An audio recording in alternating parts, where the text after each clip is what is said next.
Señor, gracias por tu palabra. En verdad, tu palabra Señor, una espada que puede atravesarnos. Y gracias porque no nos atraviesas para matarnos, sino para darnos vida. Y háblanos, habla nuestro corazón, habla nuestro entendimiento. Renuévanos, Señor, en nuestro entendimiento y que podamos caminar de una manera en la que a ti te agrada y podemos glorificarte. En el nombre de Jesús. Amén. Amén. Ok, Isaías capítulo 22. La semana pasada, eh, bueno, estábamos ya varias semanas más bien en este asunto de unas profecías contra naciones paganas. Y hoy vamos a tener otra profecía, pero esta es extraña porque es contra Jerusalén. Y uno se preguntaría, pero pues, Jerusalén no es una nación pagana, ¿por qué está en esta sección en la que está hablando pues de Babilonia, de tantas ciudades que son paganas? ¿Por qué Jerusalén aparece en medio? La razón es porque en este momento Jerusalén parece una ciudad pagana. Está tan llena de idolatría y tan llena de pecado que pareciera en verdad una ciudad que no ha conocido nunca del Evangelio. Entonces dice capítulo 22, versículo 1, profecía sobre el valle de la visión. Entonces, primero, ¿qué es el valle de la visión? Bueno, Jerusalén está en un monte, no está en un valle, está en un monte, pero en realidad hay dos maneras de ver esto, o tres más bien. Una es que sí, Jerusalén está en un monte, pero en realidad digamos que se extiende. Un día haremos un mapita de la geografía de la Jerusalén de esa época y dónde está el valle de Hinnom y el valle de Cedrón y como porque hay varios valles y hay varios montes alrededor. Y entonces sí, aunque Jerusalén está en un valle, en un monte, digamos que es un monte pequeño entre montes más grandes y que podría ser, pues sí, es un montecito, es un monte en un valle. Entonces puede ser que sea ese el sentido. Otros dicen que a lo mejor Isaías vivía en uno de los valles. No, a lo mejor alguien no se acuerda, pero básicamente monte es así arriba y valle es lo que está entre los montes. Entonces, monte arriba y valle es abajo. Entonces, tal vez Isaías vivía en uno de los valles cuando recibió la visión. Y hay una tercera manera de entenderlo, que creo que por el contexto es la más adecuada, y es que aunque es un monte Jerusalén, espiritualmente está en un valle. Es decir, digamos que no tiende hacia arriba, sino hacia abajo. Espiritualmente están hundidos y no, pues no son lo que deberían ser. Entonces, por eso puede ser que se refiera a Jerusalén como el valle de la visión. Ahora, dice versículo 1, ¿qué tienes ahora que con todos los tuyos has subido sobre los terrados? La idea es, ¿qué onda? ¿Por qué se subieron todos al techo? Y el techo, ten en cuenta, no es como el día de hoy, así como a dos aguas, sino los terrados eran lugares de reunión, hace mucho calor, y entonces eran lugares donde se cultivaban cosas, donde se guardaban cosas, o donde incluso se tenía un tiempo de comunión, se podía tener reuniones en el terrado, en el techo. Entonces subieron todos al techo y dice Isaías, ¿qué onda? ¿Por qué se han subido todos? Ahora, todo esto es difícil ubicar en qué momento sucede. Probablemente, si tú recordarás, hay un momento en el reinado de Ezequías en que Asiria, que es de quien hemos estado hablando en todo este tiempo, llega conquistando el reino del norte y luego todas las ciudades de Judá y llega hasta Jerusalén. Y al llegar a Jerusalén envía al Tartán, al Rapsaris, al Rapsaces, ¿te acuerdas de esa escena? Y empiezan a insultar a Dios y empiezan a insultar a Ezequías y empiezan a insultar al pueblo. Y en un momento le dicen, oye, no nos hables en, en la lengua judaica porque el pueblo la entiende. Mejor háblanos en la lengua caldea para que el pueblo no escuche. Entonces pareciera eso, que el mundo, todo el pueblo está igual en el techo mirando a ver qué va a pasar, porque desde los techos podrías ver lo que está pasando más abajo. Evidentemente, si es un monte Jerusalén, las murallas están abajo para que la defensa desde arriba pueda ser más efectiva. Entonces puede ser que sea ese momento en el que el ejército asiria ha llegado y ha salido derrotado. ¿Te acuerdas que viene un ángel, mata un montón de los soldados y se tienen que ir? Algunos piensan que es justo ese momento, que ha habido este sitio a Jerusalén. Un sitio siempre es peligroso, un sitio siempre es difícil porque se te corta toda entrega de suministros, de agua, de alimentos. Entonces, puede ser que sea ese momento. Es difícil identificar si es antes de la llegada del Rapsaris, después de la llegada cuando ya se fueron, o si es una profecía a lo que va a suceder cuando venga. Es muy difícil ubicarlo. Entonces vamos a ir viendo poco a poco y el tiempo se nos va a mover también. A veces estamos hablando en ese momento de atrás o de adelante. Entonces, ¿qué es lo que sucede? Dice, ¿por qué se han subido al terrado? ¿Por qué se han subido a los techos? Y describe, y aquí vamos a ver por qué hay tanta gente en los techos. Tú, llena de alborotos, ciudad turbulenta, ciudad alegre, tus muertos no son muertos a espada, ni muertos en guerra. Todos tus príncipes juntos huyeron del arco, fueron atados. Todos los que en ti se hallaron fueron atados juntamente, aunque habían huido lejos. ¿Qué es lo que dice? Pues están viendo muertos. Están viendo un montón de muertos, pero no son muertos de guerra. No es como una batalla que te asomas y ahí están todos los cadáveres, así con sus lanzas y flechas. No, no, no. Aquí están muertos. Podría ser que por el asedio ha habido muchos que han muerto. Que sí, Dios cuidó la ciudad y el Rapsar se tuvo que ir y todo eso es cierto, pero probablemente el asedio duró mucho tiempo y hubo gente que murió de hambre o murió de sed. Eh, eh, puede que sea eso, pero una vez más yo me inclino a pensar que espiritualmente Isaías lo que está diciendo es esta gente está muerta. Eh, si alguna vez te has subido al metro en Ciudad de México, recordarás, y ojo, no estoy siendo ni sarcástico ni burlón, pero nunca te has subido al metro y nomás ves la gente que está ahí y en verdad está muerta.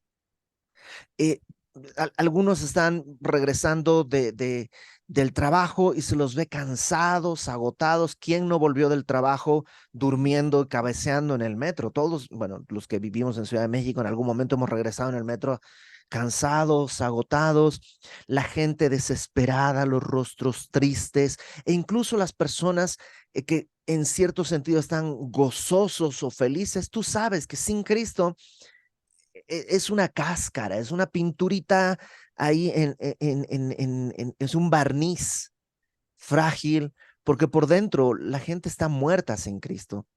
Y yo recuerdo regresar a veces en el metro a mi casa y decir, tanta gente está aquí muerta en verdad.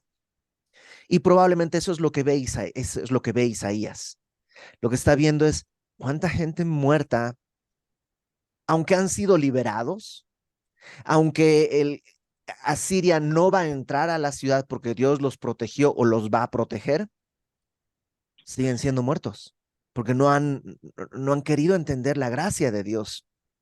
Y por eso dice el verso 4, por esto dije, dejadme, lloraré amargamente, no os afanéis por consolarme de la destrucción de la hija de mi pueblo. ¿Qué destrucción? Asiria no entró, no entró, pero esa destrucción no es la que yo temía. La destrucción que me duele es la destrucción espiritual. Y a veces tú y yo tenemos que pedirle a Dios que abra esa parte de nuestro corazón. Porque a menudo, por ejemplo, si vas en el metro, vas a ver gente en pecado, gente que está viviendo en pecado y puede entrarte este religioso que dice, oh, qué barbaridad. Y si sus papás sabrán dónde están y qué están haciendo, y, oh, y como que se nos entra un espíritu de juicio, ¿no? De superioridad moral y espiritual. en vez de mirar con dolor, porque esa gente esa persona es hijo de alguien y probablemente es papá o mamá de alguien. Y seguramente alguien le va a extrañar si no llega al cielo y seguramente Dios le ama y quiere que sea libre y que sea salvo. Y eso debería producir dolor. Y en el corazón de Isaías hay dolor. Ahora, dice verso 5, porque día es de alboroto, de angustia, de confusión de parte del Señor Jehová de los ejércitos en el valle de la visión para derribar el muro y clamar al monte. Por eso dicen algunos que es este momento en que llega el Rapsaces, porque hacen unas amenazas y Ezequías recibe una carta, si tú recuerdas, y él dice, este es día de angustia, están insultando a Dios. Y Ezequías va al templo y deja las cartas delante de Dios y le dice, pues básicamente, Dios, mira, esto están diciendo de ti, a ver qué haces. Entonces, puede ser que se refiera a eso. Es un día de angustia, es un día de alboroto, es un día de terror. Eh, no sé si tú te acuerdas el primer domingo que nos fuimos a pandemia. El primer domingo que de pronto, ok, hubo el decreto, se cierra todo, no va a haber iglesias, no hay reuniones. Y bueno, en nuestro caso fue, pues, ¿y ahora cómo le hacemos? ¿Cómo se llama esa cosa que a YouTube? ¿Cómo se le prende? ¿Dónde sea? ¿Cómo hacemos para conectar un micrófono? Y empezar a entender y aprender y no puedes salir y nadie sale y todo está cerrado y es un día de alboroto y es un día de angustia y debería producir lo que produjo en cierto sentido en algunas personas. En algunas personas produjo avivamiento y produjo crecimiento espiritual, en otros no. Uno pensaría que sí, la gente debería haber por lo menos puesto a Dios en medio de sus prioridades en una situación tan terrible como la que vivimos, pero la gente se olvidó. Mucha gente ni siquiera se dio por enterada de que podría estar Dios trayendo una disciplina al mundo entero y se acostumbraron. Entonces dice, es día de angustia para derribar al muro y clamar al monte. Verso 6. Elam tomó al Jaba con carros y jinetes. Elam es Persia. En este momento, Asiria gobierna todo y parece que los persas son aliados de Asiria para venir. Y dice, tomó al Jaba. La aljaba es el carcaj. Y tú a lo mejor dices, órale, ¿y qué será el carcaj? Pues es esa bolsita donde se guardan las flechas, ¿no? Esa es la aljaba, ese es el carcaj. Entonces, básicamente dice, Persia, Elam, viene armados, ¿no? Con carros, jinetes y a caballos. Kir, que es otra población, otra nación ahí también, sacó el escudo al monte, perdón, sacó el escudo. Tus hermosos valles fueron llenos de carros y los de a caballo acamparon a la puerta.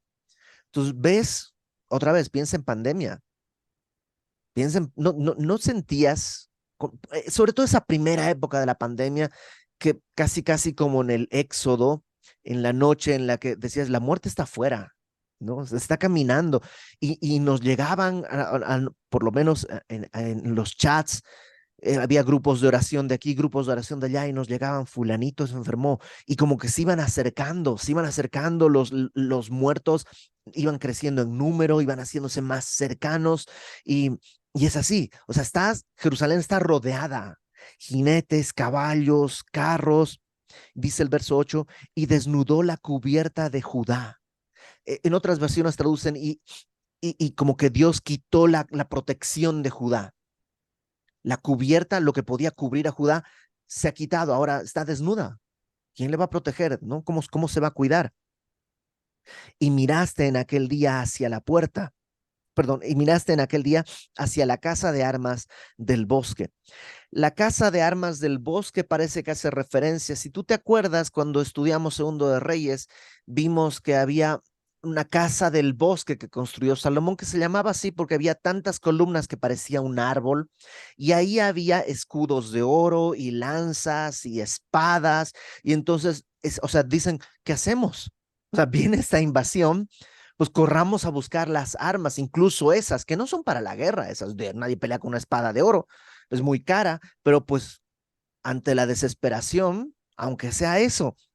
Y, y eso, ok, cuando te están atacando, lo lógico es que encuentres las armas y pues te alistes para la guerra, ¿no? No, no es malo. Están haciendo algo que es correcto. Ante una invasión, pues tienen que prepararse. Pero aunque es correcto, vas a ver que es trágico. Dice, fueron a las armas del bosque. Visteis las brechas de la ciudad de David. La ciudad de David es una parte de Jerusalén. Es una parte de la ciudad. La parte, una de las partes más antiguas es la ciudad de David. O sea, está dentro de la ciudad. Visteis las brechas de la ciudad de David, ¿no? Como que, digamos, algunas partes del muro que estaban débiles o quebrantadas, las viste. Y dice, se multiplicaron y recogisteis las aguas del estanque de abajo. O sea, hay brechas y fuiste al estanque de abajo y empezaste a recoger agua. Pues si viene el sitio, tienes que almacenar agua porque quién sabe cuánto tiempo vas a estar. Luego dice en el versículo 10, contasteis las casas de Jerusalén y derribasteis casas para fortificar el muro. A ver, ¿cuántos hay? ¿Cuánta gente hay? No, pues somos tantos. Pues a ver, de a tres en cada recámara y las casas que están allá, esas las vamos a romper para usar ese material y fortalecer el muro, porque estaba en algunas partes resquebrajado. Todo eso es correcto. Todo eso está bien. Tienes que protegerte, tienes que tomar, pues, las precauciones necesarias, tienes que hacer lo correcto. Dice en el verso 11, hicisteis foso entre los dos muros para las aguas del estanque viejo. No se sabe exactamente eso a qué se refiere. Parecería que hicieron un estanque para almacenar toda el agua que están trayendo, tienen que llevarla a algún lado. Si tú te acuerdas, en algún momento Ezequías también hace un túnel, como una especie de río subterráneo artificial por debajo de la ciudad desde el estanque de Siloé para poder tener agua en la ciudad. Puede que haga referencia a eso, puede que sea un estanque normal que cavan un pozo grande donde van a almacenar agua. Algunos dicen a lo mejor hicieron una especie de foso como del rey Arturo, ¿no? Que antes de la muralla pusieron agua para que no entraran los ejércitos. No importa, lo importante es que están buscando cómo protegerse. Todo eso está muy bien, pero es trágico porque dice al final del verso 11, y no tuvisteis respeto al que lo hizo, ni mirasteis de lejos al que lo labró. ¿Quién hizo la ciudad? Dios. ¿Quién los ha protegido siempre? Dios. Pero están confiando en el muro, en que están reforzando el muro, en el estanque de agua. O sea, están confiando en todo lo que pueden hacer y no están mirando al Señor. Y a veces podríamos ser nosotros igual. Y confiamos, ¿no? Se enferma alguien y confiamos en el doctor. Y está bien ir al doctor. Pero es trágico si solo confías en el doctor. O tus ahorros. Está bien ahorrar. Pero confiar en tus ahorros es una necedad. Ya ha pasado que de un día para otro, ¡poc!, cambia la moneda, cambia la situación. De un día para otro, todos tus ahorros valen cero. Entonces es una no, otra vez, no estoy diciendo que es malo ir al doctor, que es malo ahorrar. No, no, no. Proverbios está lleno de advertencias para el que ahorra, para ser prudentes. Es bueno, pero confiar en eso no es bueno. Pero no tenerle respeto al que hizo todas estas cosas. ¿Quién te dio la salud o los recursos para ahorrar o para ir al médico? ¿O quién te dio el trabajo si estás en el seguro para poder ir al seguro? O sea, ¿quién te ha guardado? Entonces, aunque es correcto tomar las armas, hacer el pozo, todo eso es correcto, es trágico porque están confiando en eso en vez de Dios. Dice el verso 12. Por tanto, el Señor Jehová de los ejércitos llamó en este día a llanto y a endechas, a raparse el cabello y a vestir cilicio. Dios está llamándoles, arrepiéntanse. Todos estos son signos de arrepentimiento. Y el verso 13 es el que parecería por eso que es justo cuando se va el Rapsaces y el Rapsari, se van y como que ya no hay la amenaza, porque dice el verso 13, y aquí gozo y alegría. O sea, la gente está en el techo diciendo, wow, fuimos librados, wow, dice ahí matando vacas, degollando ovejas, comiendo carne, bebiendo vino. Y Dios dice, ¿no deberían haberse arrepentido? O sea, sí, el agua te llegó al cuello, Pero no debiste haberte arrepentido en vez de decir, ay, no pasó nada. Perfecto, maravilloso, hagamos de nuestra... Fíjate que dice al final del versículo 13, que dicen, comamos y bebamos porque mañana moriremos. Es la versión veterotestamentaria del Living la Vida Loca. O sea, es eh, todo lo que hay es el día de hoy. Eres joven, aprovecha tu vida. Labrar tu muerte no es aprovechar tu vida. Vivir para el Señor, sí. Y Dios dice, ¿no debían haberse arrepentido? ¿No deberían haber visto mi benignidad y ser guiados al arrepentimiento? Dice el verso 14, esto fue revelado a mis oídos de parte de Jehová de los ejércitos, que este pecado no será perdonado hasta que muráis, dice el Señor Jehová de los ejércitos. Como no hay arrepentimiento, lo único que les queda es la muerte, porque la paga del pecado es muerte. Lo que pasa es que cuando creemos en Cristo y por su gracia nos arrepentimos, nuestra muerte es sustituida por la muerte de Cristo. Pero si no hay arrepentimiento y no hay una conversión a Cristo, entonces en realidad, pues la muerte es lo único que tenemos. Okay. Aquí termina esta primera sección que habla de la ciudad y ahora vamos a, como ejemplo, va a hablar de dos personajes. Versículo 15. Jehová de los ejércitos dice así, ve, entra a este tesorero, a Sebna el mayordomo, y dile, ¿qué tienes tú aquí? ¿O a quién tienes aquí? Que labraste aquí sepulcro para ti, como el que en lugar alto labra su sepultura, o el que esculpe para sí morada en una peña. ¿Quién es Sebna? Básicamente no sabemos. Hay algunos indicios. En el tiempo de Ezequías, en 2 Reyes capítulo 18, versículo 18, aparece, mira, vamos a leerlo solamente, 2 Reyes 18, 18. Segundo libro de Reyes 18, 18 dice,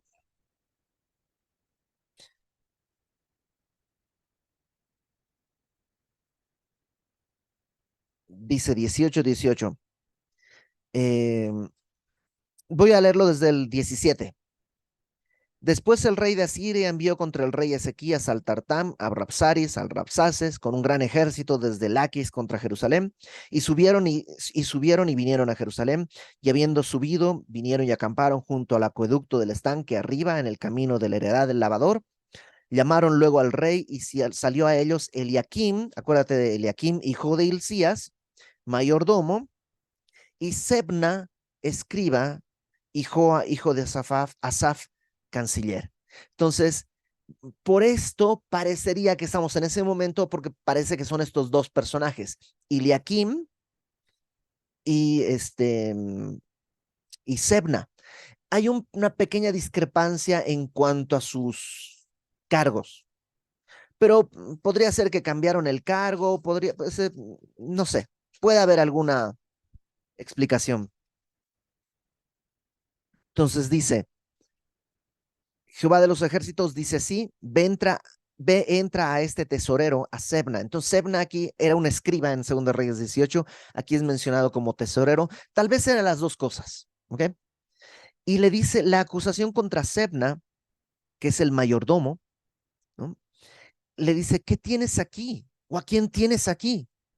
Que labraste aquí sepulcro para ti, como un mausoleo, es decir, labraste una tumba para ti, en una sepultura en la roca, es como un mausoleo, una cosa así espectacular y maravillosa. Un mausoleo es como, pues, o sea, ¿para qué quieres un mausoleo si te vas a morir? O sea, cuando te mueras, ¿tienes planeado estar por acá en algún momento? O sea, como que, ¿cuál es el objetivo? Algunas personas piensan que Sebna no es judío, porque no se menciona hijo de, que normalmente se mencionaría en un judío, ¿no? Fulanito, hijo de Perenganito. Sebna no tiene eso, entonces piensan, a lo mejor era como egipcio Y ya ves que para los egipcios las pirámides son tumbas, o sea, la muerte era un lugar importante, había que tener una cosa importante. Entonces pueden pensar eso. Lo que suena es que lo que le está diciendo es, ¿qué tienes aquí pues que estás tan obsesionado con lo que va a quedar, ¿no? Que hiciste para ti una morada en una roca. Verso 17. He aquí que Jehová te transportará en duro cautiverio y de cierto te cubrirá el rostro. O sea, tú quieres estar aquí para siempre, pero Dios te va a llevar. Ni siquiera vas a ver bien a dónde. O sea, vas a estar con el rostro cubierto.